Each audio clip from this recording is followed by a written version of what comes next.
Good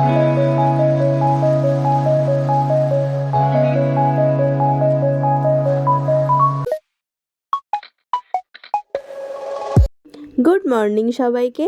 এখন বাজছে ভোর 3:35 আর আমি এখন রেডি হয়ে গেছি। 2:30 পৌনে 3টের দিকে উঠেছিলাম আমরা ঘুম থেকে, আর এদিকে 3:30 পৌনে 4টের মধ্যে আমরা রেডি হয়ে গেছি। এদিকে গাড়িও চলে এসেছে 4:05 নাগাদ। বাবা এদিকে ব্যাগ ট্যাগগুলো বের করছিল, আর আমরা বেরোচ্ছি দিয়ে এখানে ঠাকুমুনি আর ভাম এসেছিলো আমাদের সাথে দেখা করতে ভোরবেলা। তো ওদেরকে টাটা বলে আমরা বেরিয়ে পড়েছি, গাড়ি আমাদের ছেড়ে দিয়েছে। আপাতত এত সকাল সকাল বেরিয়েই যাচ্ছি আমরা হাওড়া স্টেশন, কারণ হাওড়া স্টেশন থেকে 6:10 আমাদের ট্রেন।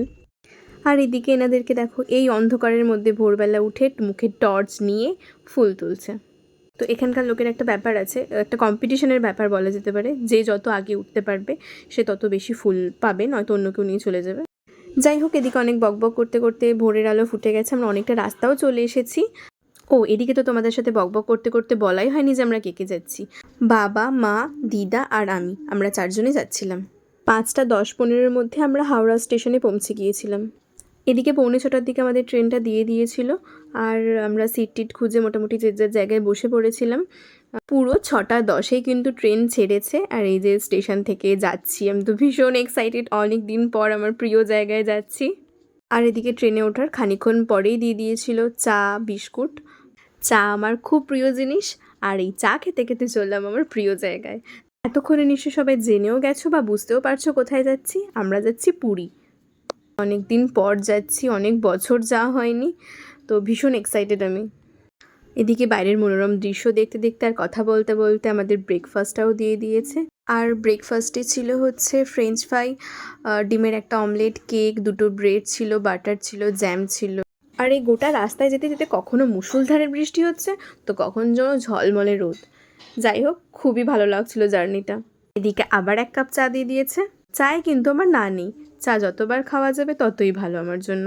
এই পুরো ট্রেন জার্নিটায় আমার মা বাবা দুজনে একটু হলেও ঘুমিয়েছিল, বাট এদিকে আমার দিদা একটুও কিন্তু চোখের পাতা এক করেনি, চারিদিক চংমং করে দেখছিল। আর দেখবে নাই বা কেন, এত সুন্দর পরিবেশ। যাই হোক, কথা বলতে বলতে আমরা কিন্তু পুরী স্টেশন পৌঁছে গেলাম। স্টেশনের বাইরে থেকে একটা অটো করে নেওয়া হয়েছিল, এটা করেই পুরী পৌঁছালাম। আর এই সেই বাঁকটা যেখান থেকে পুরীর সমুদ্র দেখতে পাওয়া যায়। অনেক বছর পরে এই সমুদ্রটা চোখের সামনে দেখলাম। সেই 2017 এইচএস দেওয়ার পর আমি গিয়েছিলাম পুরী, আর এত বছর পর যাওয়ার সুযোগ হলো। জগন্নাথ দেব এত বছর পর টানালো, তো সমুদ্র দেখে আমার জাস্ট মনে একটা আলাদাই শান্তি আসছিল, সেটা আমি বলে ভাষায় প্রকাশ করতে পারবো না। সে মনে একটা ভীষণ শান্তি। যাই হোক, তারপর অটো থেকে নেমে আমরা হোটেলে চলে গিয়েছিলাম, দিয়ে তারপর ফ্রেশ ট্রেশ হয়ে একটু খাওয়া দাওয়া করে রেস্ট নিয়ে আমরা বিকালের দিকে সমুদ্রে এসেছিলাম। তো আজকের ভিডিওটা এখান পর্যন্ত। এই ভিডিওটা ছিল বাড়ি থেকে পুরী আসার জার্নিটা। পুরীর বাকি ভিডিও থাকছে আমার পরের ভিডিওতে। ততক্ষণের জন্য টাটা। আর ভিডিওটা ভালো লাগলে লাইক, শেয়ার, কমেন্ট করবে, আর চ্যানেলটা সাবস্ক্রাইব করে দিও। Thank you.